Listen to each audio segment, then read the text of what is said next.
today our topic is designing the architecture.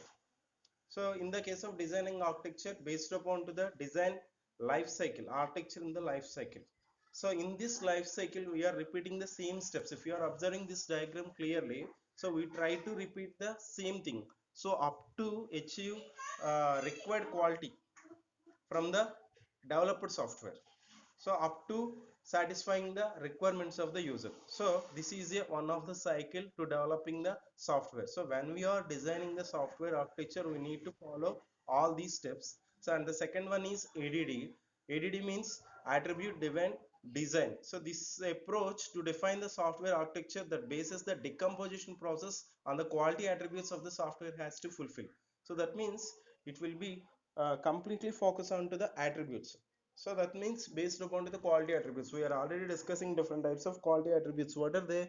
So those are the software qualities, that means system qualities, business qualities, and another one is the architectural qualities. In the case of system qualities, mainly we are based upon the system qualities always, because when we are using some software, definitely we will be consider some of the issues. So how much of bandwidth is used, and how it will be responsed, and whether it will be clearly understandable to the users or not. So what is the progress, what is the portability, what is the operability, scalability, okay, portability. So all these things are we are verified. So all these are belonging to the quality attributes.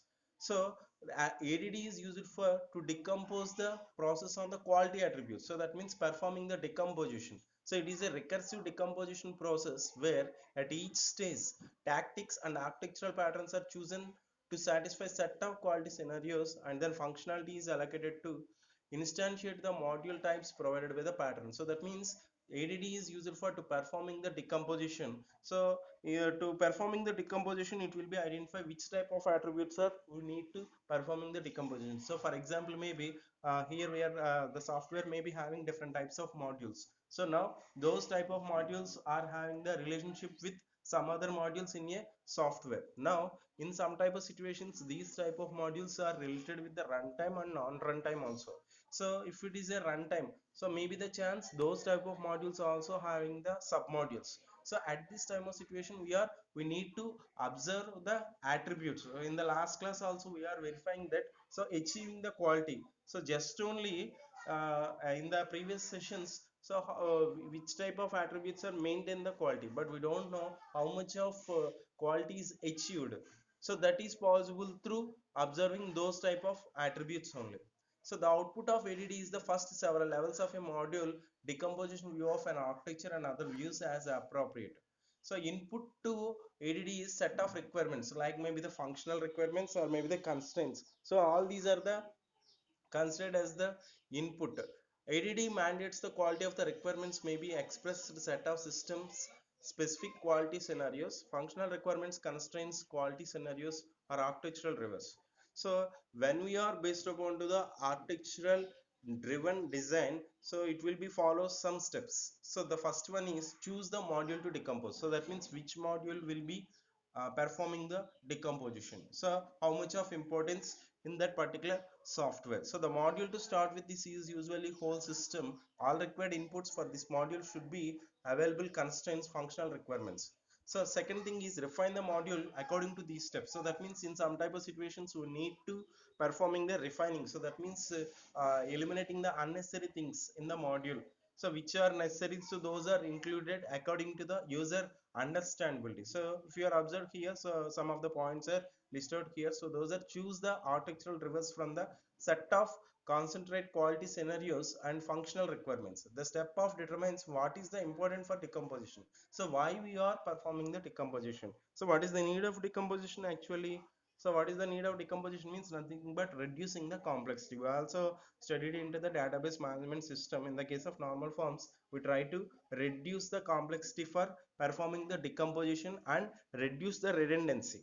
But when you are performing the decomposition, we need to remember something. So that is when we are again rejoin all these decompositions, so then need not to occurring the chance of losing the data. So we should be remember before performing the decomposition. But here in the case of ADD, so it will be performing the decomposition here. So that means clearly clearly divide the given module. And another thing is choose an architectural pattern that satisfy the architectural reverse. Create the pattern based on the tactics that can be used to achieve the reverse. Identify the child modules required to implement the tactics. So that means here we are observe, so what are the child modules here. And third one is instantiate modules and allocate the functionality from the use cases and represent using multiple uses. So we also know about what is the use case. Use case means nothing but sequence of steps to achieving the particular task. So here we are observe whether those type of modules are able to performing the functionality in the proper way or not.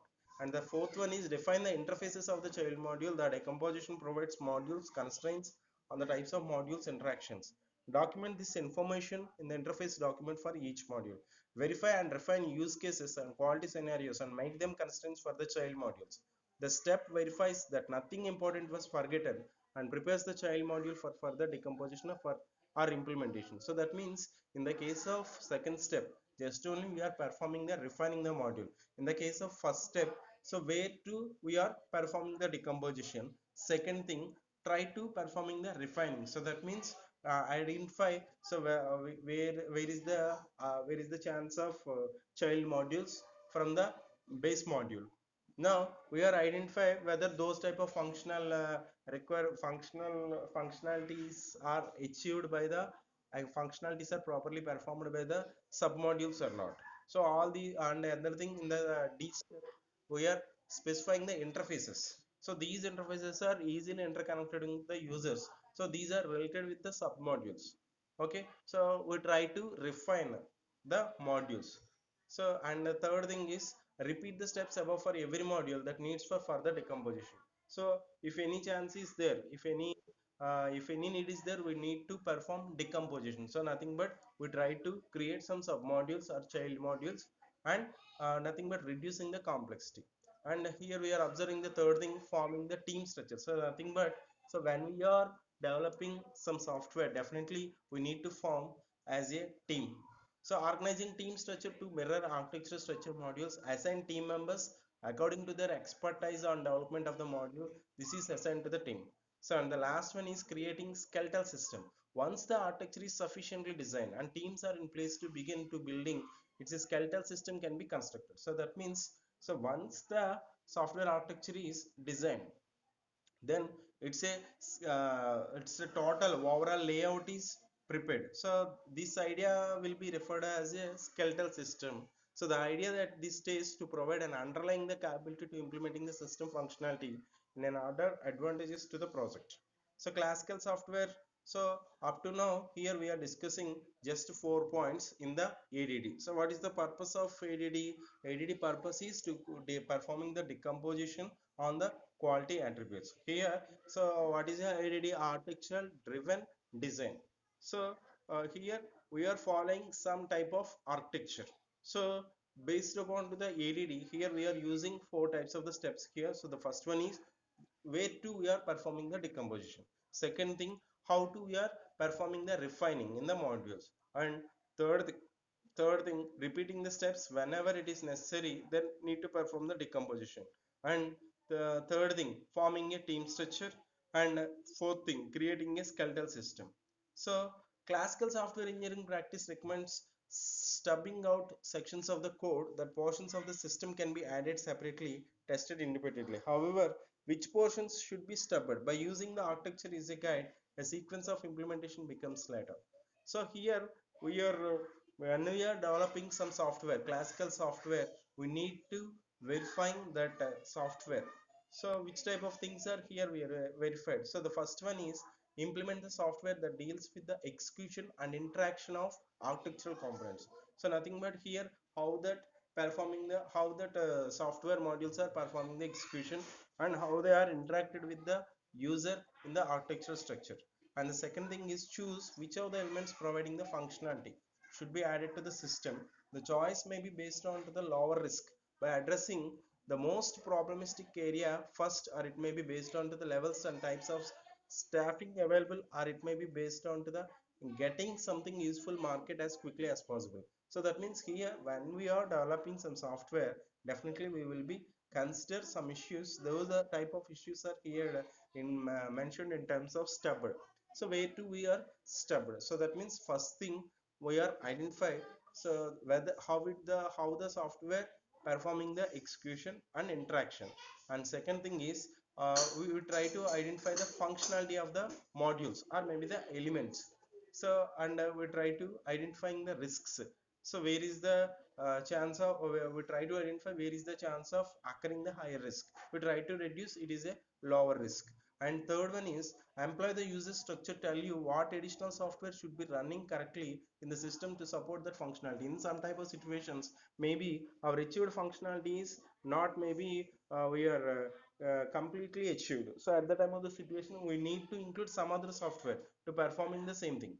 So whether any type of chances are there, those are also verified. And the last one is this process continues growing larger and larger increments of the system until it is all in place. So that means when we are designing some classical software, then we need to based upon to the these 4 points. So I try to repeat the same thing. So first one, so how the software modules are performing the execution and interaction of the architectural components, that is the first one. And second thing, identifying the higher risk. So maybe in some type of situations some of the modules are not performed efficiently, then maybe the chance of occurring the higher risk. So then automatically infected by the some of the people, so like maybe the stakeholders or maybe the organization or maybe the architects. So all these members are influenced. So after developing the software, if the software is not having the sufficient quality, so need to identify where is the chance of occurring the high risk, we try to reduce that risk into the lower risk. And the third one is employ the structure, tell you what additional software is needed. So in some type of situations we need to include some other additional softwares to performing our achieved or required functionality. And the last one is, so we are repeating the same procedure, so until we are we are satisfying the requirements of the users. So now we are discussing the another topic, so that is documenting the software architecture. In the in the previous topic, just only we are based upon to the designing the software architecture. So how to we are design the software architecture, so that means how we are designing the software architecture based upon to the requirement analysis, based upon to the customer needs. So next we are try to forming the design. So according to the design we are implementing that blueprint of the software architecture. Next finally we are performing the testing. Next receiving the report or maybe the feedback from the customer. So according to the feedback we try to perform the modifications in the developer software, that is in the designing the software architecture. Now the topic is documenting the architecture, documenting the software architecture. So I think the name is implies so what we are discussed in this topic. So that means here whatever it may be software is developed now by the architects, so that type of the documentation is provided or maybe the documentation is delivered to the end users or maybe the stakeholders or maybe the managers. So whatever it may be who are directly interacting with the software, so that type of users are referred as end users. So documentation speaks for the architect, it speaks for the architect today when the architect should be doing other things besides answering 100 questions about the architecture. And it speaks for the architecture tomorrow when he or she has left the project and now someone else in charge of its evaluation and maintenance. So that means, so when we are using some software, so we are easily performing the operations by the developer software. But in some type of situations some of the new persons able to take the charge to continue the same procedure. So at the time of the situation this documentation is very helpful, and how it will be solving the errors in the runtime. So maybe in some type of situations maybe occurring the problems, so at the time of the situation it will be guide the user, so how to solving the problem in the real time. Okay, so here we are using the three types of issues. So those are, the first one is architecture documentation serves as a means of education. So that means whatever hello, hello, uh, I think Zoom is running, Zoom time is run out, so try to log in again by using the same link. So if the Zoom meeting is stopped, so you try to log in by using the same link again. So don't try to waste the time.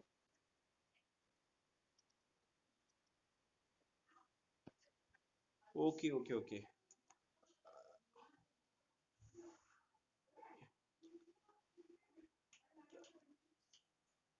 Now please try to say what's the topic on the screen now. Say anybody. What's the topic now?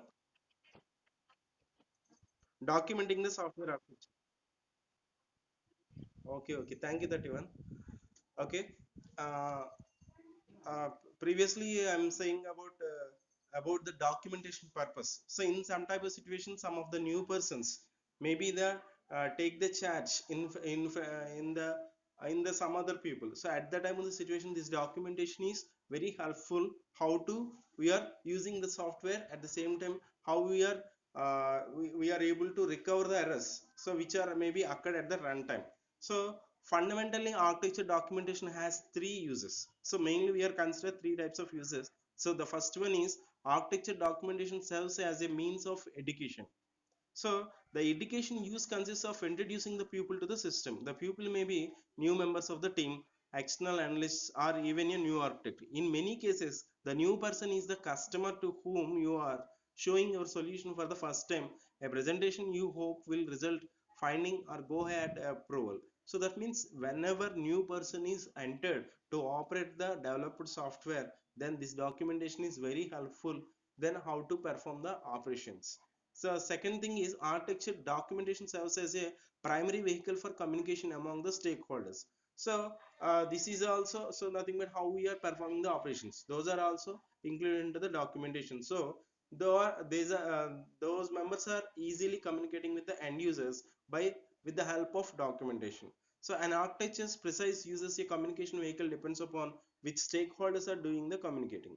And the third one is architecture documentation serves as the basics for the system analysis and the construction.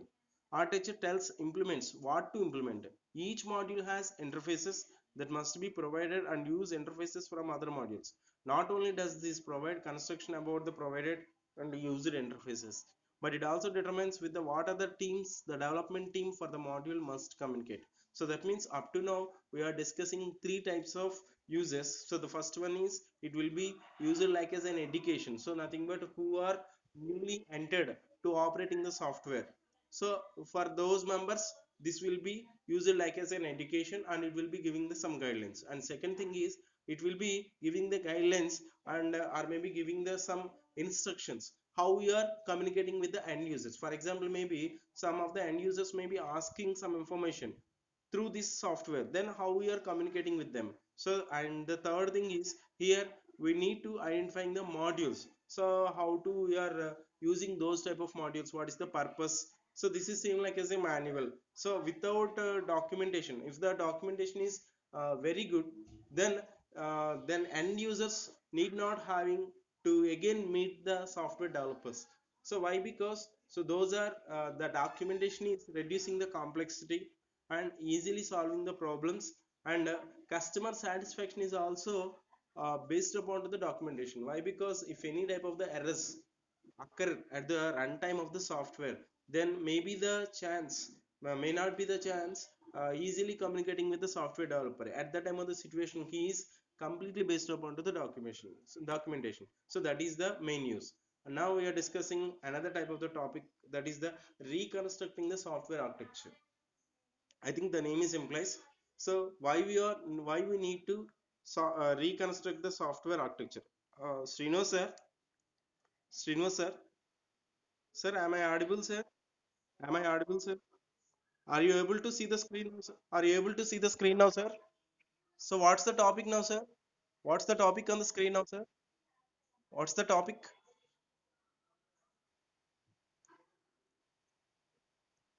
Okay, sir. Okay, thank you, sir. Okay, the name is implies. So why we are need to reconstruct? So that means this is based upon to the customer reviews only. So that means after developing the software, so we need to include some modifications.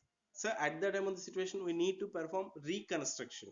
So if you are observe one thing here, So, Srinivas sir, so what we are able to see the screen now, sir. What's the topic, sir? What's the topic on the screen now, sir?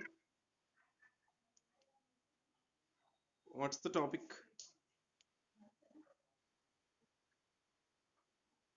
Ah, yes, yes. So that means you are able to see the diagram. Am I right, sir?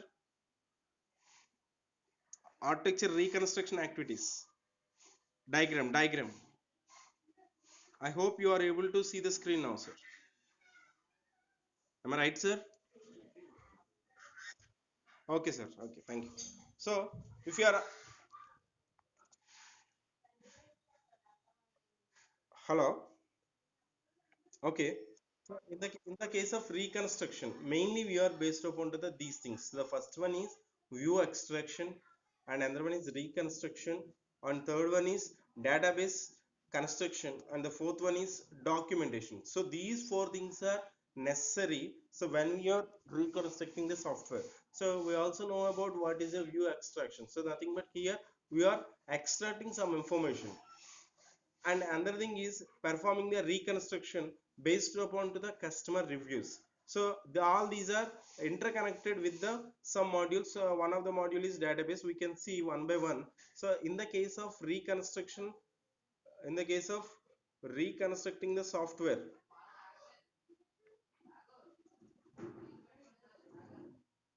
sir, what's the topic now, sir? Reconstructing the software architecture. Srinivas sir, hello. అమ్మని, ఇది of అయింది.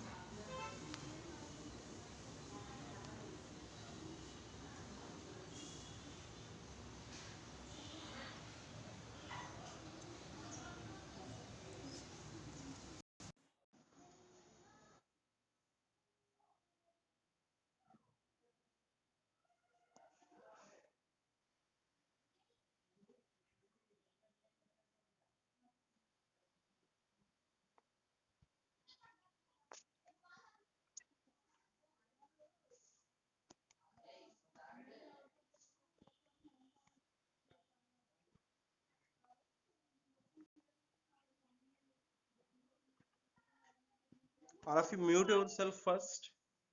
All of you mute yourself. Hello, number 28. Please mute yourself. Number 20, 87. All of you, please first mute yourself. Sorry for creating the disturbance. Srinivas sir, Srinivas sir,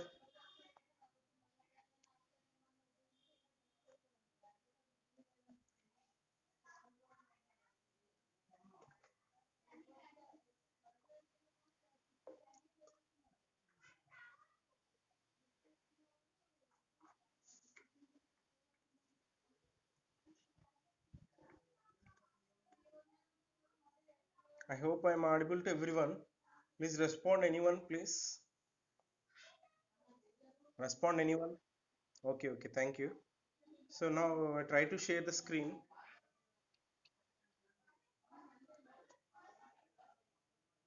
I hope all the members able to see the screen now. Am I right or not? Please respond anyone.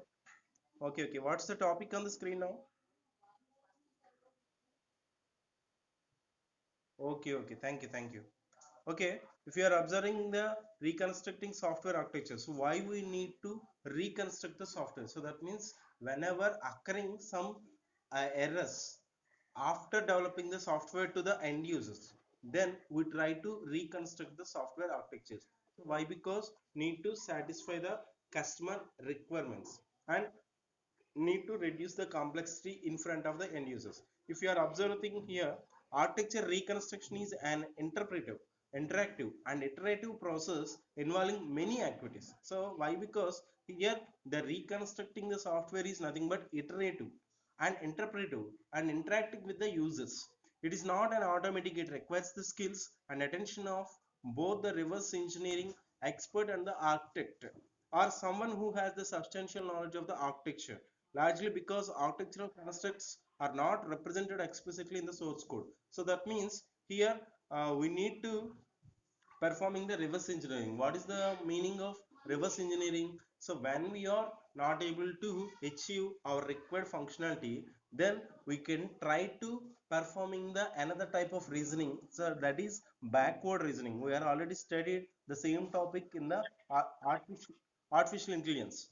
Okay, so in the case of artificial intelligence, we are studying two types of reasonings. So those are forward reasoning and another is the backward reasoning. In the case of forward reasoning, we are starting the search procedure from initial state to the final state. In the case of backward reasoning, we are start the search procedure from goal state to the initial state. So in the case of reverse engineering, we are follows the backward reasoning. So that means we are based upon to the goal. Now how we are achieving the goal, which type of things are necessary to achieving the goal. So that type of engineering is referred to as reverse engineering.